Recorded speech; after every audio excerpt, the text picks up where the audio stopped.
This is the Norris Group's Real Estate Investor Radio Show, the award-winning show dedicated to thought leaders shaping the real estate industry and local experts revealing their insider tips to succeed in an ever-changing real estate market. Hosted by author, investor, and hard money lender, Bruce Norris.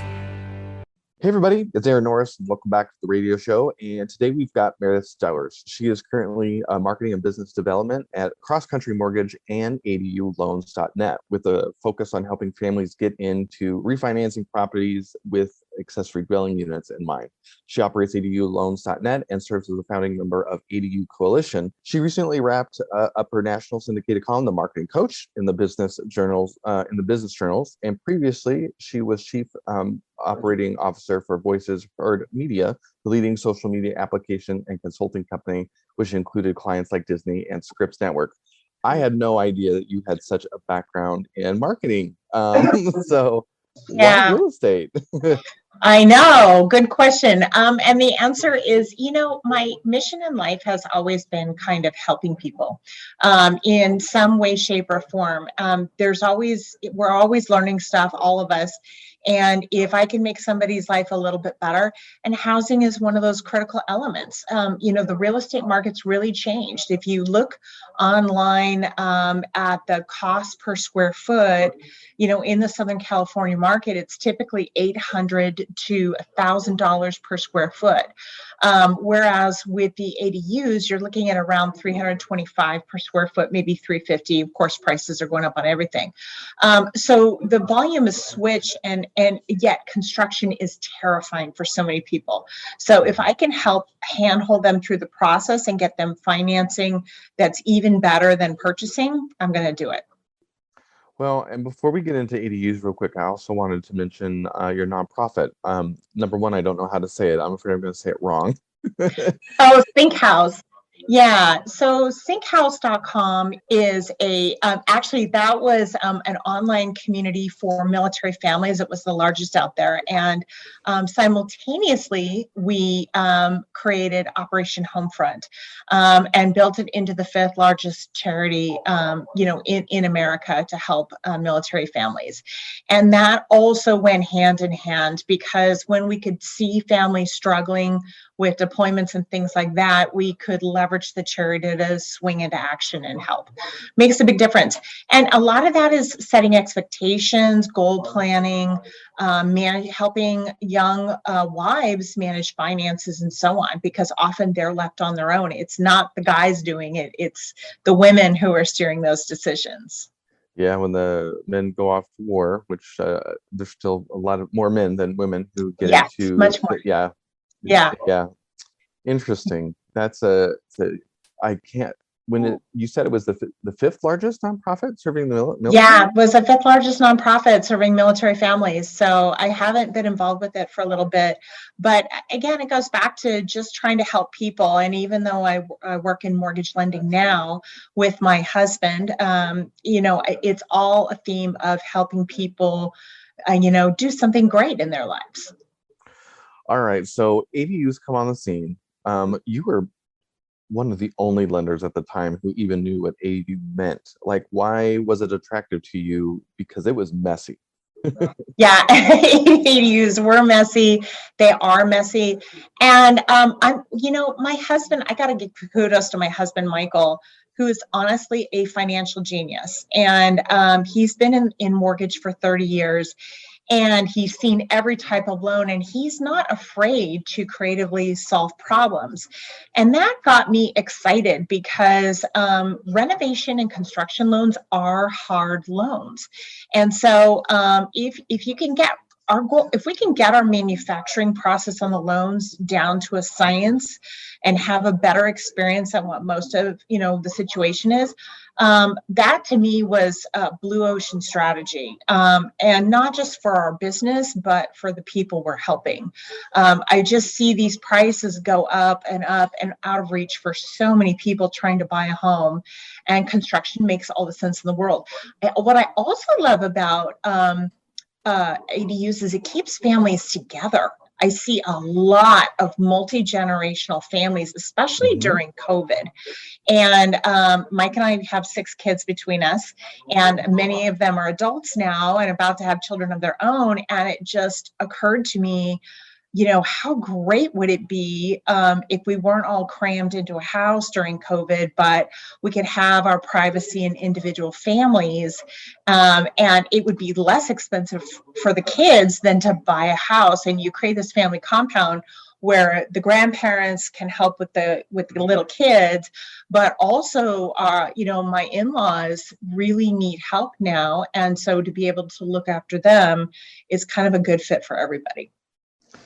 For those of you not in California who may not be as in tune to ADUs, ADU stands for Accessory Dwelling Unit, and these are secondary structures. By right now, the state has mandated that if you own a property, you have the right to build a secondary structure up to 1,200 square feet, very minimal parking requirements, and very minimal impact fees if you build under 750 square feet.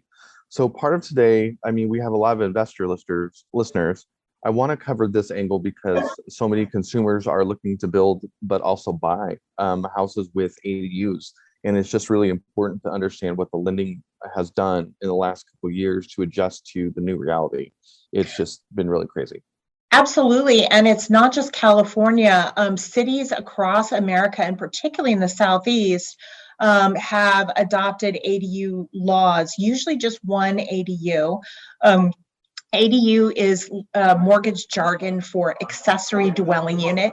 And the problem is with that is if somebody's going to build a duplex or a triplex, I can actually factor in rental income with that. With the ADUs, I'm not allowed to. Mortgage jargon says that an accessory dwelling unit could be a pool house or a companion unit, but it's usually something that doesn't generate income. And that was politically expedient.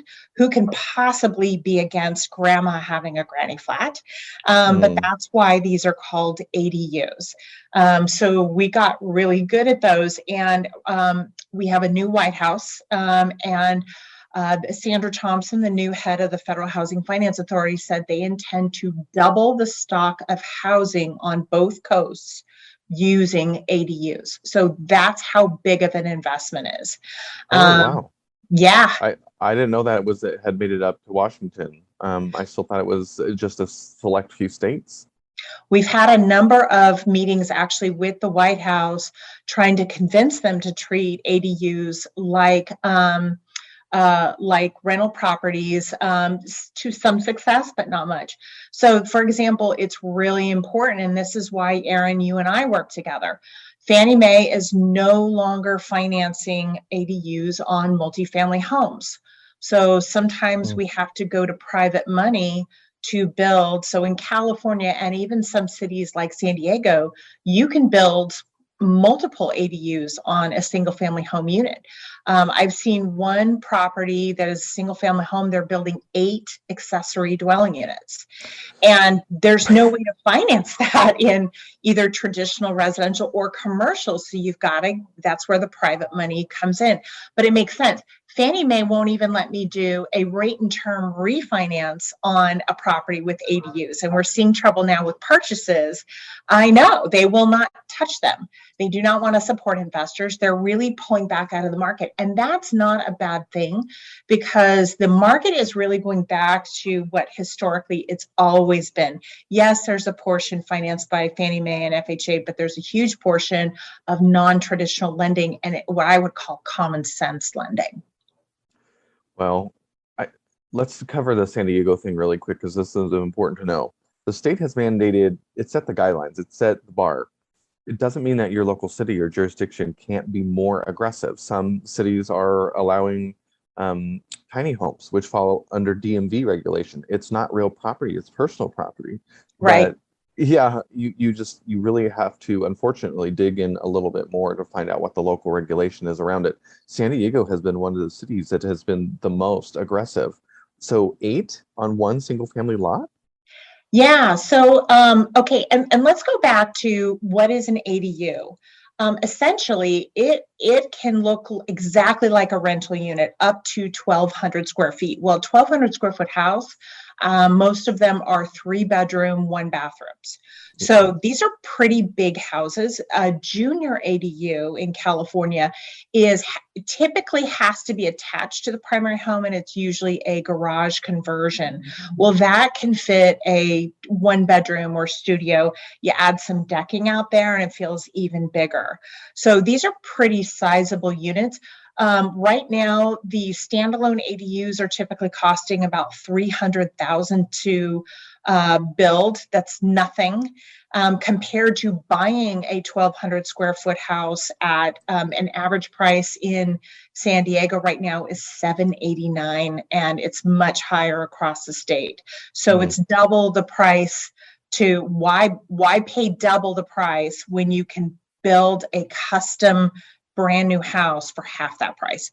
And then same thing with apartments. So a $300,000, when you finance it as part of a mortgage, a $300,000 unit is about $1,300 per month, but rents for that in San Diego are closer to $4,000. In LA, it's $5,000. Bay Area, you're looking at $6,000. So the sheer cash flow on those make all the sense in the world. But let's say you got adult kids or whatever, it's super cheap. So to give you a sense, when you finance these, it's for every 100,000 you spend, and 100,000 is very typical for garage conversion. It's about $450 per month, and the rental income is just, the cap rates on these things are just unbelievable. Wow. Yes. Yeah, I in my presentation, I'm still teaching on ADUs, and now we'll get to SB9 and SB10 today as well. I still really love ADU laws because it's very crystal clear what the state allows, and the jurisdiction has had to update their ordinances to follow suit. But it's so interesting to see what people are doing. And I've pulled data from the National Association of Home Builders that say on average it's $100,000 in impact fees across the board nationally to build something. And then when you talk about land, if you were going to buy a lot in San Diego to build said 1,200 square foot house from scratch, how much would that be? 500 grand? Yeah, absolutely. So let's start with the fact that it would take 3 years for the permits on a custom home. And this is why SB9 is so important, and we'll talk strategy on that. 3 years and minimum 40,000, probably close to $100,000 on just for the right, without a shovel in the ground, just for approval on the designs. Then you have literally 50,000 for just the right to hook up water, and 50,000 for just the right to hook up electricity. That is the average cost of custom homes. And I personally did that article on behalf, and did participate in that study on behalf of the Building Industry Association. And then there's actual construction. So again, 1,200 square foot home is 300,000. You go any bigger and you're easily looking at 500,000. So, and that's why the big builders like the KB Homes and even the middle-sized builders, they're not building at affordable housing rates. They're building $1 million homes because you can't afford it otherwise, right? So this is where ADUs are so affordable. And you brought up SB9, which is even more exciting. Now, SB9 allows, it's a political play. They're tiptoeing into the water because they're allowing their people to, owner-occupied homes, to split their lot. It has to be a minimum 40-60 lot. It can't just be a little corner. And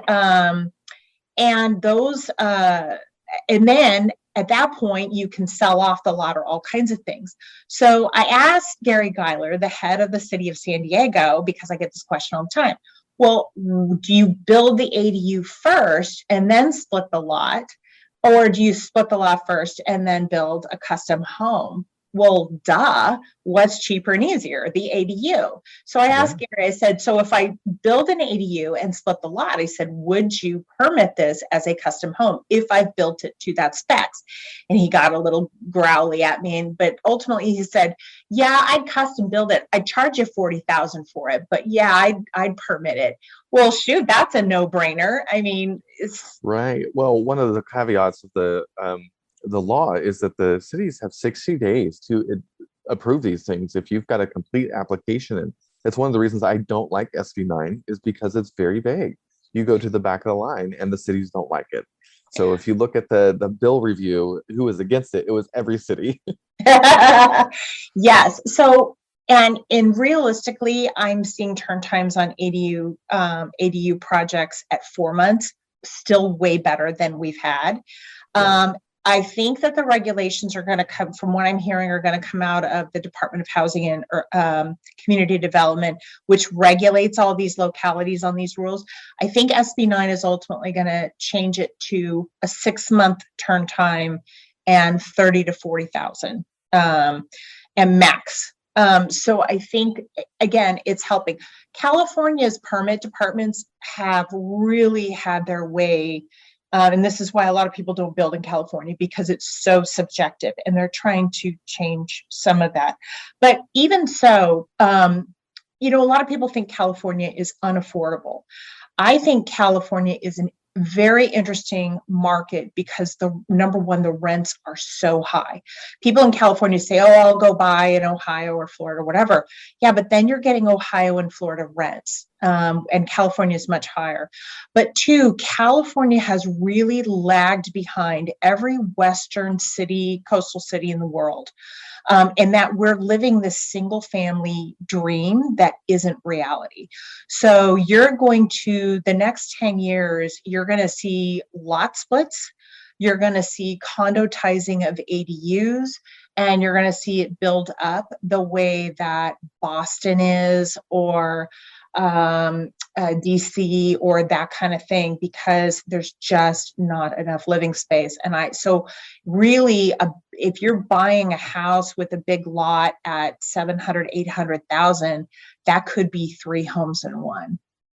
Yeah, well, let's back up a little bit. SB9 was passed last year, and it basically does away in urban areas with single family zoning. It allows you to do a lot split, and it does allow you to basically either build a separate house and then ADUs onto both. So one single house basically becomes a 4-unit. Right. And that's at the state level. So that's why so many cities are so upset. The minimum lot size, by the way, once the lot split takes place, is 1,200 square feet, from what I remember. Yeah, and remember, that's just a first blush, because once the politicians realize there's not that much backlash, they're waiting for the NIMBY backlash, and so far there really isn't. And then you start to see them expanding. Well, maybe we could go a little less, square footage, or maybe we can include non-owner occupied homes, or I think they learned their lesson with ADUs, with the cities playing around and saying, oh, we allow ADUs. You just have to have a minimum lot size of 20,000 square feet. And these were some of the games. Even Berkeley, that was my favorite. They're like, we allow ADUs, but they were charging, regardless of size, $50,000 in impact fees. I'm like, don't pretend like you're for housing when you do that kind of nonsense. It's crazy. Yeah. So, yeah, I agree.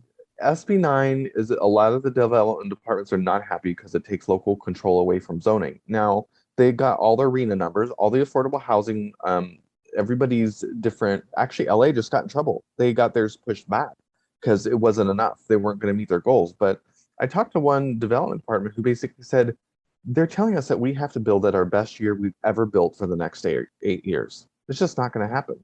But in my experience, a lot of the cities are thinking that they have to do this. They have to build it. You're not talking to the right people. You're not talking to investors. Yes. Yeah. And that's actually a discussion we've had very actively with Fannie Mae and with the cities and so on. The belief is, if it's done by an investor, it's bad. And in fact, ironically, your best affordable housing projects, like where there's low income liens on it, is all built by investors. But that's a policy. This is the Biden administration. So we can expect that, they're very concerned about Black Knight and all that. We've been meeting them we've been meeting with the powers that be at Fannie Mae as well, trying to say like investors friendly, and we've got some advocates there. It's just politically not expedient. You're right. Investors are just, it doesn't matter what left or right. It's just at the end of the day, it sounds dirty. Oh, investor is bad, which is so dumb. We have the skill, we have access to private capital. When I look at LA, their HHH fund, I pulled the latest data. I think it's in October, and they're on par to, I think it's $587,000 per unit that they're building. That $1.2 million. And when I look at the permits, Turner School pulled a whole bunch of permits, and it's actually being led by homeowners. It's homeowners that are building these, and the numbers blow the HHH fund out of the water. So if they would have just taken that 1.2 million, they could have made money on that money by supporting families trying to build those. That's exactly right. And Turner Center is actually, because so many families are building these for family members, even on a so-called investor property. The vast majority of so-called investor properties are what were originally a starter home. In other words, I got married, I bought my first house, now it's too small, but I've kept it as a rental. What a great opportunity now for one of my adult kids to go build an ADU on that property, but it's an investment property. So I'm trying to encourage them to get a little more creative on that. What's really interesting about all this and the sort of national movement is you have a clash of generations. And I can say this as a Gen Xer, which I think you are too. The boomers were double our size. And in California, they really control the political landscape because they love their little single family cutesy neighborhoods. Now you have the millennials and the Gen Y, and they are double the size of us too. And they're telling the boomers, the Karens, to, get out. They need housing too. And so I'm just going to get the popcorn and see what happens. You and I haven't talked about this, but Florida, the area that we're building in Florida, in prices increased 40% in 1 year. Yeah. And rents went up $600 in just 6 months. I went into building thinking I was going to get 1,700 and it ended up renting for $2,295. Wow. And that just happened all within a year. It's been nuts. And I think COVID has really made us all rethink. We're right before the show that we're doing with you, we actually have the National Association of Home Builders talking about housing design, what people want, features that they want. People have changed the relationship with housing. It's not just where you work, it's where you live, it's where you educate, it's where you work out. So it's changed a lot. Let's talk about how it's changed. Let's go back to ADUs for a second. Have appraisals really calmed down, and is it easier to get the value these days? Yes and no. So 3 years ago, as you know, when we realized that the guidelines were from the 1950s, and again, like lenders, appraisers were not allowed to factor in rental income. And technically, they still aren't, except for the marketability of the home. In other words, how would buyers value a home that had an ADU? So we got our appraisers trained. And even on purchases, we only use those trained appraisers, and it's made a massive difference. If you get any junior woodchuck buying a appraiser who's taken a lead off of an appraisal management company, an AMC, they will give a 1,200 square foot, 3-bedroom home $0 value, because they haven't been trained. My guys it's kind of like a pool. They'll give 75 to 110% of future value. And what's interesting is that once it is built, we frequently refinance the entire property again, because then the appraisers go back, and I've literally had one guy say, "Oh my gosh, it's so much bigger than I thought. It's so much nicer. Oh, and you have rental income now. Now I'm going to give you full dollar for dollar value," and it knocks out the mortgage insurance. It knocks down the rate, all kinds of stuff. So I didn't think about that. So You're working with a lot of owner occupants who are doing these. How are they Yes. getting things done? How are these loans structured? So these loans, if you've just purchased, and I have a lot of those, we do a renovation loan based on future appraised value. And in fact, I have a ADU investor club that's really people starting out investors. This is perfect for your kind of first investment, is buying a home as a first time home buyer with 3 or 5% down, maybe 20 grand, 30 grand. And First National Bank of mom and dad, sends a gift for down payment. And then you move in and you start designs for an ADU and and I have a whole bunch of videos on the type of properties you're looking for. But fundamentally, you're looking for a 3-bedroom, 2-bath, single family home with an attached garage. Because when you have an attached garage, you can convert that very inexpensively to a junior ADU. Heck, I mean, when I was younger, I would convert those garages myself without necessarily hiring a contractor other than a handyman for the plumbing connection and the electrical connections, right? And maybe AC. So the attached garages are a great value, and then you build a standalone ADU in the back. And so we can you're really pushing the triplex sizing if they're going to live there. Yes, Millennials, you hear this. This is your opportunity to finally live in a place and also have income properties. exactly. These properties should actually, they always pay for themselves. So if you're buying with 5% down, let's say, then I'm going to, you move in, start the designs, you figure out any deferred maintenance, and then you get me a contractor bid. And when you submit permits, that's when we start the renovation refinance. And we time the loan to happen when your permits are back and you're ready to start construction. Construction typically lasts 6 months, sometimes up to 8 months. And that gets you your ADU and junior ADU. And when you're done with that, we give you that final rate and term refinance. Now you have cash flow, you have the lowest rate available, and now you're going to rinse and repeat, move to your next property. That'll do it for part 1. Stay tuned for next week when we're back with Meredith Stowers. We'll see you next week. For more information on hard money loans and upcoming events with the Norris Group, check out thenorrisgroup.com. For information on passive investing with trust deeds, visit tngtrustdeeds.com. The Norris Group originates and services loans in California and Florida under California DRE License 012-19911, Florida Mortgage Lender License 1577, and NMLS License 1623669. For more information on hard money lending, go to thenorrisgroup.com and click the Hard Money tab.